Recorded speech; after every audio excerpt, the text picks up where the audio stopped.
E aí, gente, tudo bem? Vamos falar do princípio da publicidade, também previsto lá no artigo 37 da Constituição da República, como um princípio geral da administração pública. Do ponto de vista teórico, nós podemos entender que a publicidade tem ao menos 4 facetas. Essas facetas designam as funções desse princípio.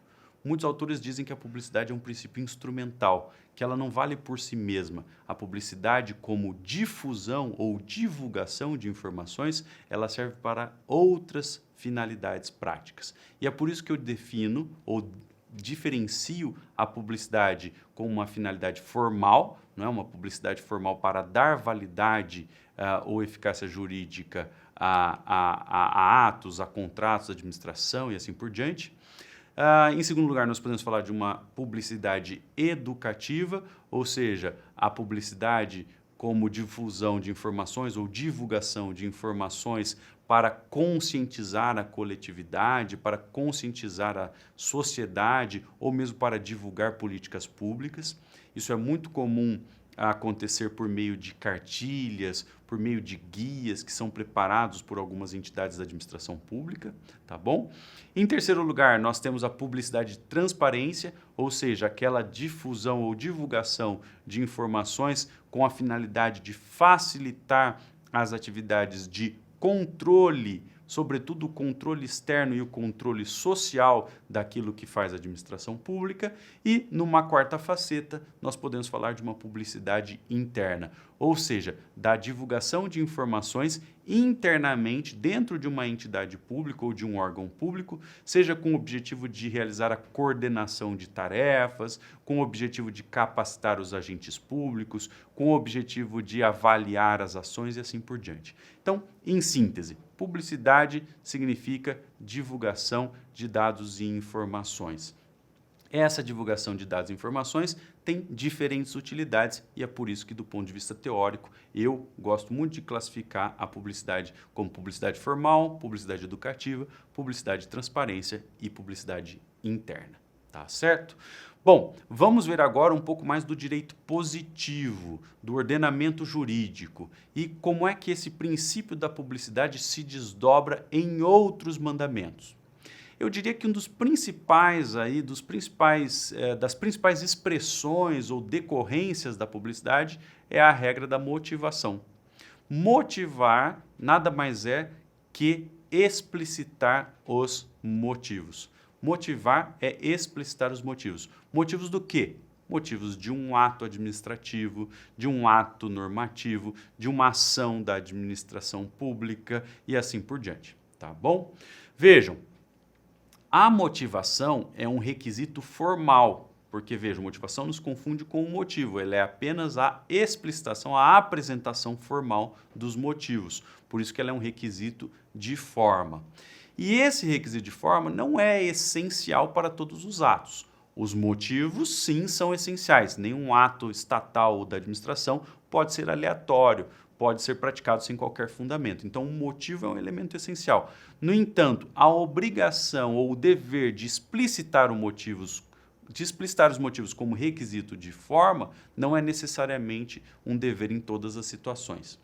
O dever de motivação ele é muito importante para os atos restritivos, para aqueles atos que limitam de alguma maneira as liberdades, o patrimônio ou as posições jurídicas de um cidadão, e também a motivação é muito relevante para situações em que a administração pública tem margem de escolha, em que a administração pública age de maneira discricionária. Então, atos discricionários e atos restritivos, esses devem ser fortemente motivados, tá bom? Agora, vejam, a Lei de Processo Administrativo Federal, no seu artigo 50, ela traz um rol de vários outros tipos de atos que devem ser motivados. Então, veja, a lei fala de atos que decidam processos seletivos, a lei fala de atos que tenham lá um mandamento ou um conteúdo decisório que abandone uma jurisprudência firmada dentro do próprio órgão público,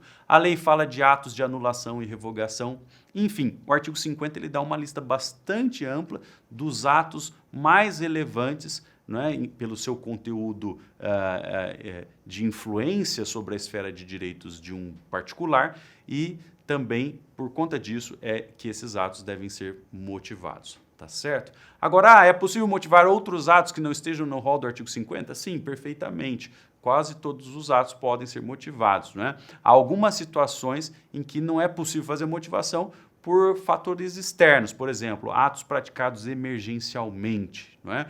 Muitas vezes esses atos não podem ser motivados previamente. Os motivos existem previamente, mas eles não podem ser explicitados por conta da emergência, então aí se aceita que eles sejam motivados posteriormente, tá certo? Então, existem situações em que a motivação não é possível, isso pode acontecer na prática, tá? Mas, independentemente disso, caso a autoridade deseje motivar, mesmo nas situações em que o artigo 50 não exige a motivação, isso é ótimo, na verdade isso é benéfico, porque mostra, né, transparência na ação administrativa.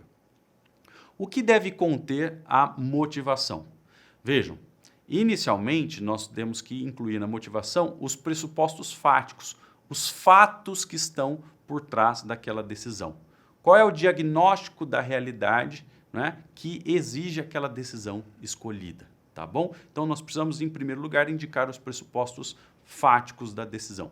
Em segundo lugar, é preciso mostrar como é que aquela decisão ou qual é que aquele ato, aquele comportamento que está sendo motivado se acopla ao ordenamento jurídico. Então é preciso que se faça também uma indicação dos pressupostos jurídicos daquela ação ou daquele ato. E vejam, novidade. Além dos pressupostos fáticos e jurídicos, nós podemos dizer que o prognóstico, ou seja, o exame das consequências daquele ato ou comportamento, também devem ser indicados na motivação, tá certo? Então, as consequências devem ser também apontadas na motivação. Isso me parece que faz agora parte, né, obrigatória de qualquer tipo de motivação por força do artigo 20 da Lei de Introdução às Normas do Direito Brasileiro. Esta determinação da LINDB deixa evidente que a análise de consequências é parte necessária de qualquer motivação. Então, motivação não é apenas mais pressuposto fático e jurídico. Motivação inclui, além dos fatos, além das normas, a indicação das consequências, tá bom? Bom, outro aspecto aí da publicidade é a transparência e o acesso à informação. O direito brasileiro ele tem muitas diretrizes favoráveis à transparência. Se nós pegarmos a LAI, ou seja, a Lei de Acesso à Informação lá de 2011, nós vamos verificar que essa lei traz, entre outras diretrizes, a transparência como regra e o sigilo como exceção.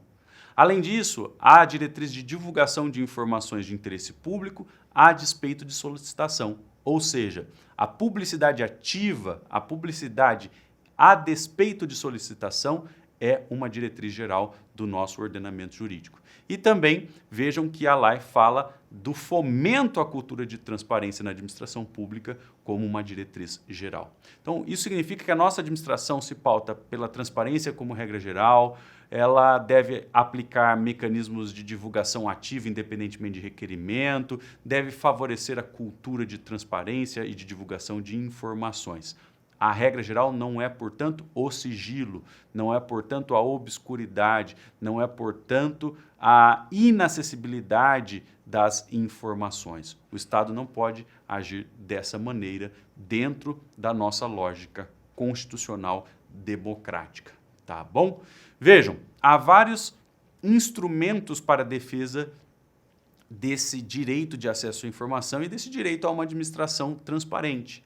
A Constituição oferece aos cidadãos o direito de petição aos poderes públicos.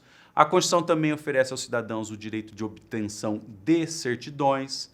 Oferece a possibilidade de impetração de habeas data para obtenção de informações e assim por diante. Então, o ordenamento oferece muitos remédios, muitos instrumentos administrativos ou judiciais para que se garanta a administração transparente e para que se garanta o acesso à informação. Inclusive, a Lei de Acesso à Informação prevê a responsabilização tanto de agentes públicos quanto de agentes particulares por violação dessas normas de transparência, tá bom? Eu precisaria aqui também comentar um pouco sobre as restrições de acesso à informação. Não seria cabível falar de transparência sem, né, tratar de hipóteses excepcionais de restrição de acesso à informação. O que precisa ser dito muito rapidamente é que há duas grandes situações em que o Estado pode negar acesso à informação. A primeira situação diz respeito a informações relativas à segurança do Estado e da sociedade, tá certo? Então, informações relativas à segurança do Estado e da sociedade. Por exemplo, informações relativas a material bélico, informações relativas a pesquisas estratégicas e sigilosas, informações relativas a relações diplomáticas, enfim, há uma série de informações que estão lá detalhadas na Lei de Acesso à Informação e que são sensíveis por conta da sua relação com a segurança do Estado e da sociedade. E, por conta disso, o Estado pode decidir restringir o acesso a essas informações, mas, para isso, a administração pública tem que conduzir um processo de classificação. E com base nesse processo de classificação, a administração pode declarar que uma informação é ultrasecreta, secreta ou reservada. Cada um desses graus, ultrasecreto, secreto ou reservado, leva a um período de proteção daquela informação. Terminado aquele período, a informação volta a ser de acesso público, tá bom? A segunda situação em que pode haver restrição de acesso à informação tem relação com a proteção de direitos fundamentais, com a proteção da vida privada, da intimidade, da honra ou da imagem de pessoas físicas ou jurídicas. A proteção da vida privada, intimidade, honra e imagem está lá também no artigo 5º da Constituição. E por isso a Lei de Acesso à Informação prevê uma série de regras para proteger essas informações sensíveis de pessoas físicas ou jurídicas. Nesse caso, porém, nós não precisamos de processo administrativo de classificação. O processo de classificação da informação em ultrasecreta, secreta e reservada só serve para as informações relativas à segurança do Estado e da sociedade. Para informações pessoais, esse processo de classificação não se aplica. Essa informação é protegida automaticamente pelo prazo mínimo aí de 100 anos. E nesse prazo, o acesso a essa informação pode ser dado apenas em situações especiais, seja porque o titular da informação autoriza uma outra pessoa a acessá-la, seja porque a lei prevê situações excepcionais em que é possível o acesso, por exemplo, para a produção de estatísticas, ou, por exemplo, porque o titular da informação está inconsciente, não está em condições de saúde, não é? De tomar a decisão se a libera ou não e aquela informação se mostrar necessária para o Estado por algum motivo, por exemplo, para um tratamento de saúde, tá bom? Então, existem situações, né, situações diversas em que esse acesso pode ser dado independentemente da vontade do titular. Agora, o importante é ter em mente que, para essas informações pessoais, a proteção é automática, tá bom? Na prática, há vários instrumentos para conciliar sigilo ou restrição de informação de um lado e acesso à informação de outro. O Estado pode utilizar versões públicas de documentos, o Estado pode utilizar as certidões, né? O Estado pode utilizar técnicas de divulgação parcial de documentos, enfim, há várias maneiras de se compatibilizar as duas coisas, só para registrar. E, para concluir, vamos falar um pouquinho de publicidade ilícita ou de uso abusivo da publicidade. Eu mencionei aqui nesse slide 4 hipóteses em que a publicidade é manejada de maneira indevida. A primeira delas é a da publicidade de dados protegidos que não poderiam ser divulgados, mas são com o objetivo de se violar direitos, tá bom?